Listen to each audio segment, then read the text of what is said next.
쿠바 길거리를 걷다 보면 한국어가 들릴 정도로 남녀노소 모두가 한국 문화에 푹 빠져 있습니다. 미국에서도 한류의 영향에 놀라워하며 이를 취재하는 등 쿠바에서 부는 한류가 심상치 않은 상황입니다. 미국 바로 옆에 있는 쿠바가 미국 문화는 꺼리면서 왜 한국 문화에는 푹 빠져 있는지, 쿠바와 한국의 놀라운 역사와 함께 한국 문화의 엄청난 잠재력에 대해 설명드리겠습니다.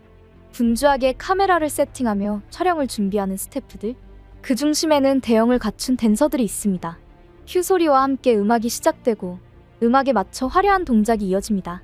흔히 볼 수 있는 K-팝 뮤직비디오 촬영 현장 같지만 이 장면이 특별한 이유는 바로 이들의 국적 때문입니다. 춤을 추는 이들은 모두 쿠바의 10대, 20대 청년들이었습니다. K-팝 음악에 맞춰 춤을 추고 노래를 부르는 이들은 커버 댄스를 통해 K-팝에 대한 사랑을 드러내고 있었는데요. 이들의 영상이 유튜브에 공개되면서 공산주의 국가로 알려진 쿠바의 젊은 이들까지 K-팝을 즐기고 있다는 사실에 많은 이들이 충격을 드러냈습니다. 특히 미국인들이 큰 충격을 받았다고 하는데요. 미국인들은 미국 바로 옆에 위치한 쿠바에서 K-팝이 인기를 끌고 있다는 사실을 믿을 수 없어 했습니다. 왜냐하면 할리우드와 팝 등 세계적인 문화 대국 미국의 바로 옆에 있으면서도 흔들리지 않고 독자적인 문화를 유지해왔던 나라가 바로 쿠바이기 때문입니다. 해당 영상에는 한국 문화의 저력이 무섭다, 도대체 어떻게 한국이 이런 일을 가능하게 만들었나라는 등 감탄의 댓글이 이어졌습니다. 북한과 함께 최후의 공산주의 국가로 알려져 있던 쿠바는 현재 한류 열풍에 휩싸여 있습니다. 많은 쿠바인들이 K-팝은 물론이고 한국 드라마와 영화를 즐기고 있으며 한국어를 할 줄 아는 사람들도 상당히 많다고 합니다. 그런데 아시다시피 쿠바와 한국이 정식 수교를 맺은 것은 바로 올해 초의 일로 아직 1년도 되지 않은 일입니다. 그렇다면 그 짧은 시간 만에 한류가 이렇게 자리 잡은 것일까요? 사실 정식 수교 이전부터 쿠바에는 한국 문화가 깊게 뿌리내리고 있었습니다. 가판대에서 신문을 팔고 있는 아주머니가 김수현이 잘생겼다고 이야기하거나 15세 꼬마들이 길거리에서 BTS의 춤을 따라 하고 있는 곳이 바로 쿠바입니다. 결코 하루 이틀 만에 이루어진 일이 아닌데요. 그렇다면 어떻게 이런 일이 가능했을까요?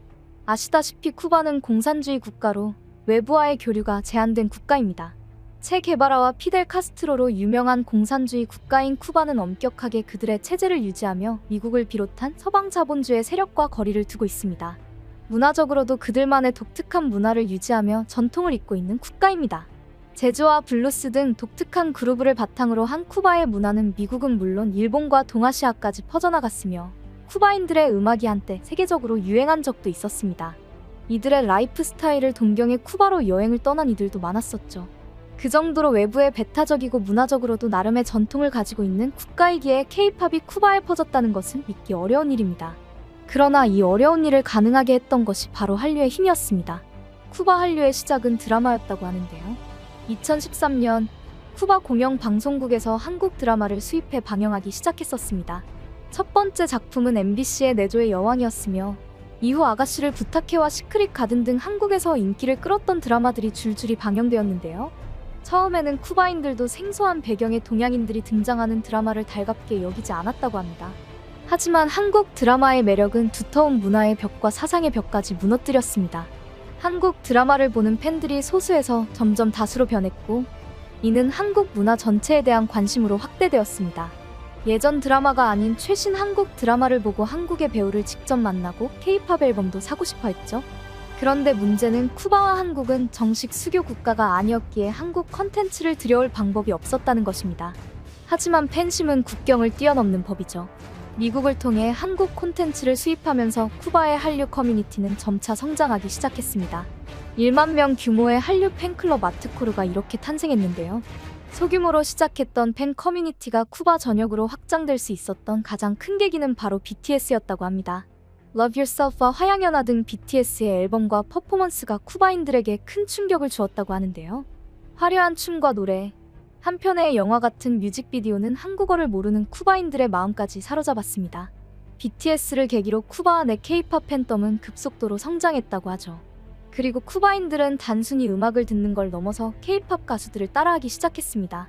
한국 노래를 커버하는 그룹들이 등장했고, 앞서 보신 것처럼 K-팝 뮤직비디오를 자체적으로 찍어 유튜브에 올리기도 했죠. MZ세대를 완전히 사로잡으며 한국 문화는 쿠바에서 엄청난 인기를 얻게 되었습니다.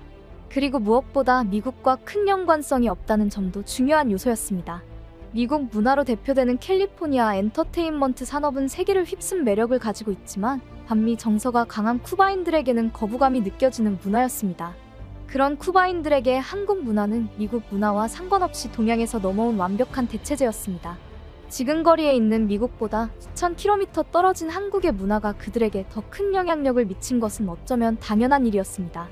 문화적으로 한국에 대한 거부감이 사라지면서 쿠바 정부도 한국과의 교류를 고민하기 시작했습니다. 그동안 북한과의 교류에만 집중하던 쿠바는 한국과의 교류를 고려하게 된 것입니다. 올해 한국-쿠바 정식 수교는 이러한 정서적 토대가 기반이 되었기 때문에 가능했던 일입니다. 공산주의 국가인 쿠바는 한국과의 수교를 오랫동안 거부해왔지만 한국 입장에서는 쿠바 정부의 마음을 돌리기 위해 오랫동안 공을 들여왔습니다. 쿠바 정부는 별 관심을 보이지 않았고 북한과의 관계를 강화하는 데 집중했지만 코로나 이후 상황이 바뀌기 시작했습니다. 코로나 시기 어려운 경제 상황을 맞이한 쿠바 정부는 경제 성장과 에너지 위기 극복, 물가 안정을 위해 한국과의 수교를 진지하게 고민하게 되었습니다. 때마침 쿠바의 눈에 들어온 것은 한국이었습니다. 문화적으로 쿠바인들에게 거부감이 없어진 데다 수교를 맺어달라는 내부 압력도 있었기에 쿠바는 한국과의 수교를 진지하게 고려했습니다. 한국이 필요로 하는 것들이 쿠바에 있었다는 점도 매력적이었습니다. 쿠바는 다량의 니켈과 히토류 광산을 보유하고 있었기에 한국의 투자를 이끌어낼 수 있다면 쿠바에게도 손해가 아닌 결정이었습니다. 게다가 정치적인 이유도 있었습니다. 북한과의 수교만 유지하는 것이 아니라 한국과도 수교를 맺음으로써 외부 세계에 쿠바가 개방적이라는 이미지를 줄 수 있었습니다. 여러 요소를 고려한 쿠바는 한국과의 수교를 결정하며 이를 외부에 빠르게 발표했습니다. 이 모든 과정은 미국조차도 몰랐던 일로 발표 후에야 미국이 알게 되었습니다. 모든 과정을 비밀로 유지한 것은 북한 때문이었습니다. 북한은 쿠바가 한국과 교류하는 것을 막아왔기 때문에 쿠바는 북한의 방해를 피하기 위해 수교를 신속하게 체결했습니다. 한국-쿠바 수교에 가장 큰 충격을 받은 나라는 역시 북한이었다고 하죠. 이 모든 일들이 어떻게 수면 아래에서 진행될 수 있었는지 북한 수뇌부는 놀라움을 감추지 못했습니다. 더욱이 피델 카스트로와 오랜 시간 우정을 쌓아왔던 쿠바가 한순간에 배신한 것이나 다름없었기에 북한 수뇌부의 분노는 대단했습니다. 김정은은 쿠바 주재 북한 대사관 직원을 본국으로 송환하고 대부분의 인사를 교체하며 분노를 드러냈습니다. 그만큼 한국-쿠바 수교는 역사적인 결정이었습니다. 그리고 쿠바의 한류 팬들에게는 뛸 듯이 기쁜 소식이었습니다. 본격적인 수교 덕분에 K-팝을 비롯한 한류 문화는 쿠바 수도 아바나뿐만 아니라 전국으로 퍼지게 되었습니다. 쿠바 코리아 투게더 동호회를 운영하며 K-팝 트렌드를 이끌었던 팬들은 한국에 직접 가서 한국 아이돌을 볼 수 있다는 생각에 환호성을 질렀습니다. 한국 정부도 즉시 이들을 위해 본격적인 한국 창구를 세우기 시작했습니다. 그중 하나가 외국인들에게 한국어를 가르치는 세종학당이죠. 세종학당이 쿠바에 세워지면 쿠바인들도 보다 쉽게 한국어를 배우고 한국 문화를 접할 수 있게 될 것입니다. 그리고 이번 수교에 눈물까지 흘리며 기뻐한 이들이 또 있습니다. 바로 쿠바 이민 한인의 후예들인데요. 이들은 마침내 조국을 자유롭게 왕래할 수 있게 되었다며 기쁨을 감추지 못했습니다. 많은 사람들이 잘 모르지만 쿠바에는 생각보다 많은 한국인들이 살고 있습니다. 쿠바 한인의 역사는 과거 멕시코로 향했던 한인 이민자 300여 명이 더 나은 삶을 위해 1921년 3월 25일 쿠바의 마나티 항구에 도착하면서 시작되었습니다. 그 중에는 카스트로와 함께 쿠바 혁명을 주도하며 쿠바 사회에서 영향력을 미친 헤로니모 임이라는 인물이 있었습니다. 그는 쿠바 한인 사회는 물론 쿠바 주요 인사들과 교류하며 한국인들의 인권과 영향력 확대에 힘을 쏟았습니다. 쿠바 사회에서 한국인에 대한 인식이 좋았던 이유도 헤로니모 임을 포함한 1세대 한인들의 노력이 있었기 때문입니다. 그 노력 덕분에 쿠바인들도 한인 이주민들을 쿠바 사회의 일원으로 받아들였었죠. 하지만 쿠바가 공산주의 국가가 되면서 공식적으로 한국과의 교류가 끊겼기에 한인들은 조국과의 교류에 번번이 실패하며 좌절했습니다. 그리고 그로부터 수십 년이 지난 후에야 쿠바, 한국 교류가 성사되며 비로소 기쁨의 눈물을 흘릴 수 있었습니다. 처음 쿠바 땅을 밟았던 한인분들은 모두 돌아가셨지만 그들의 후손이 다시 한국 땅을 밟을 수 있게 되었죠. 한국-쿠바 교류는 단순한 교류가 아닌 많은 이들의 피와 땀이 들어간 교류였습니다. 문화의 힘으로 쿠바를 바꾸고 더 나아가 세계 역사를 뒤흔든 대한민국. 그런데 이런 한국 문화의 힘을 부러워하는 중국이 한국의 역사를 왜곡하며 한국을 마치 자기네들의 속국인 것 마냥 호도하는 데 힘을 쏟고 있다고 합니다. 특히 6월 호국보훈의 달, 중국에서 내세우는 주장이 전 세계인을 분노케 했다고 전해지는데요.